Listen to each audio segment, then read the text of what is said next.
October 31st, 1926. While the world celebrated the thinning of the veil between the living and the dead, the greatest magician was fighting his final battle. Harry Houdini, the man who spent his life defying the impossible, was lying in a hospital bed in Detroit. His final words were a tired whisper, "I'm tired of fighting." At 1:26 p.m., the Handcuff King did the one thing no one expected.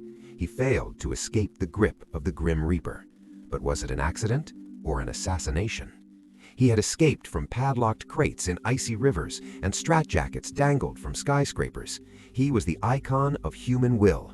But death wasn't just an end for Houdini. It was the beginning of a mystery that has lasted for a century. A secret war, a broken pact, and a chilling coincidence. Before he died, he gave his wife a secret code, Rosabelle, believe, a promise to return from the afterlife and speak from the shadows. For 10 years, every Halloween, the world waited for a message, but the silence was deafening.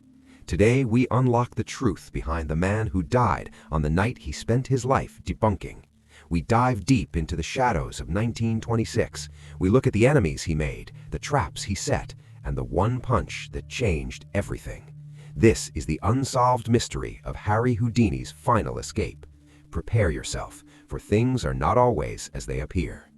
To understand how Houdini died, we must first understand how he lived. He wasn't just a magician, he was a human machine, a marvel of physical training. Born Eric Weiss, the son of a rabbi, he transformed himself into an icon of perfection.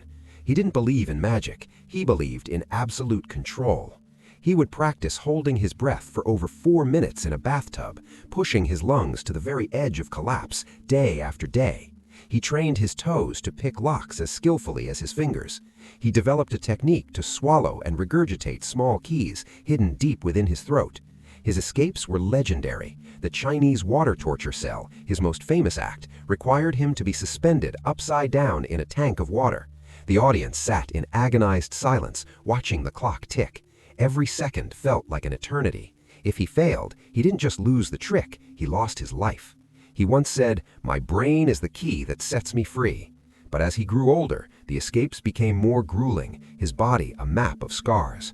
By 1926, the machine was starting to fatigue. He was in his 50s, still performing death-defying feats, refusing to slow down for anyone. But Houdini's greatest challenge wasn't a lock or a tank of water. It was a war he chose to fight. A war against the supernatural. After the death of his beloved mother, he sought a way to contact her. What he found instead was a den of thieves and frauds. He discovered that mediums were using magic tricks to prey on the grieving. This broke his heart, and then it made him angry. He became a crusader, a one-man wrecking crew for the spiritualist movement. He ruined the reputations of the world's most famous mediums. He testified before the United States Congress, calling for a ban on fortune-telling.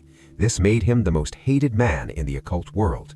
The spiritualists' leaders cursed him. They sent him death threats. They claimed the spirits would take their revenge. They were waiting for his downfall. And then came the afternoon in Montreal, the day the human machine finally met its match in the form of a simple, unexpected blow. October 22nd, 1926.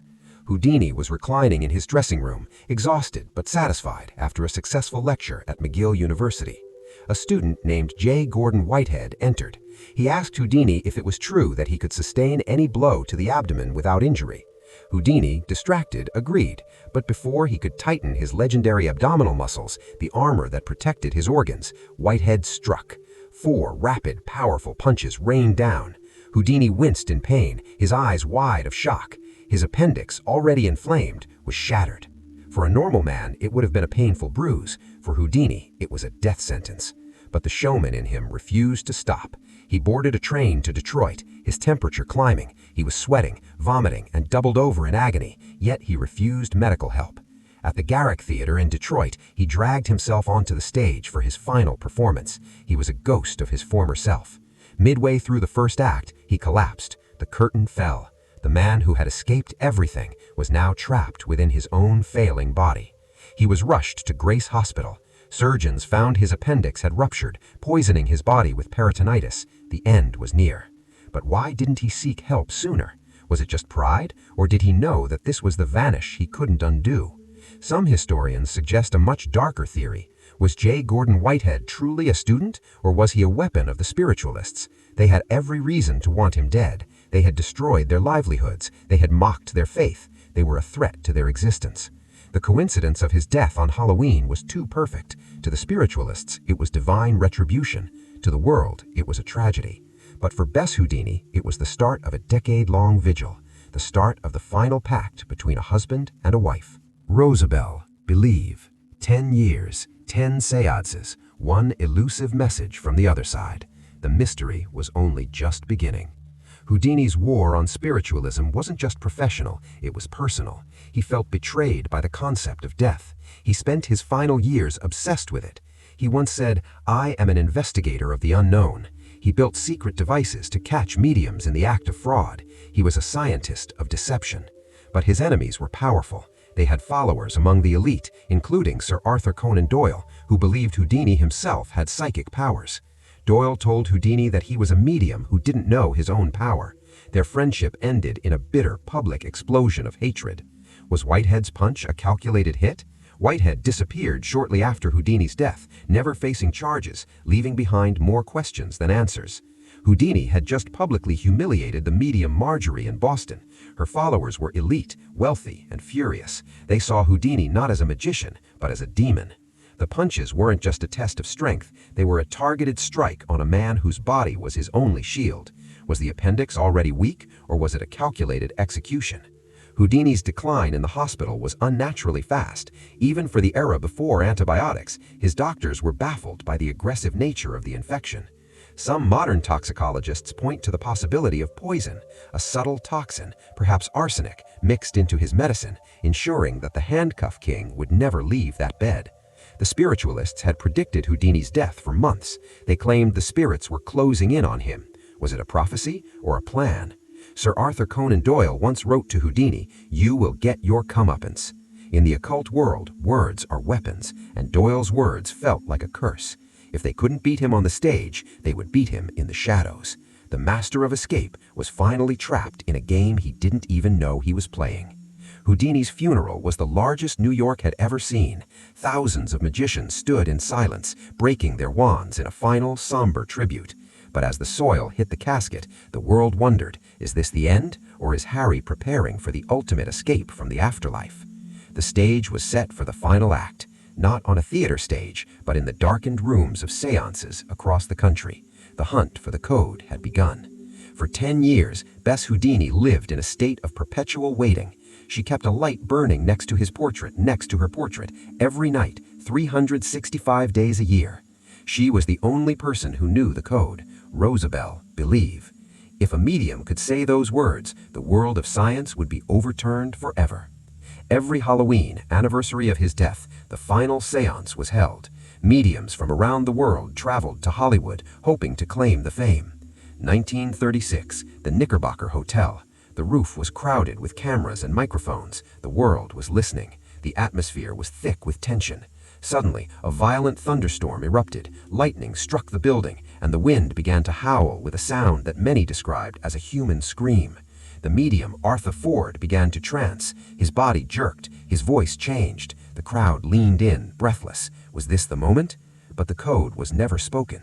The medium's lips moved, but only gibberish came out. The spirits, it seemed, had nothing to say to the living. Bess stood up. Her face was a mask of calm, but her eyes were filled with a decade of grief. She knew. Harry was gone. Truly gone. She told the reporters, "I do not believe that Houdini can come back to me, or to anyone." She turned off the light, and the seances ended. Yet the story of Harry Houdini remains an open wound. Why did the man who debunked so many frauds leave such a supernatural legacy behind? He was a man who challenged the limits of reality. He proved that the human spirit is the most powerful force in the universe, a force that cannot be caged. His life was a trick, his death was a mystery, and his legacy? It is the belief that there is always a way out if you are brave enough to find it. Whether it was a punch from a student or a plot from the occult, Houdini's death marked the end of an era of wonder where the lines between science and magic were blurred. Today, magicians still gather every Halloween to honor the master. They don't just celebrate his tricks, they celebrate his refusal to be bound by the world's rules. Houdini's ultimate escape wasn't from a tank or a cell. It was his escape from mortality itself. As long as we remember his name, Harry Houdini lives on. Thank you for joining me on this journey into the shadows. Don't forget to subscribe for more secrets from the history of magic. And remember, the real magic isn't in the trick, it's in the secret. Until next time.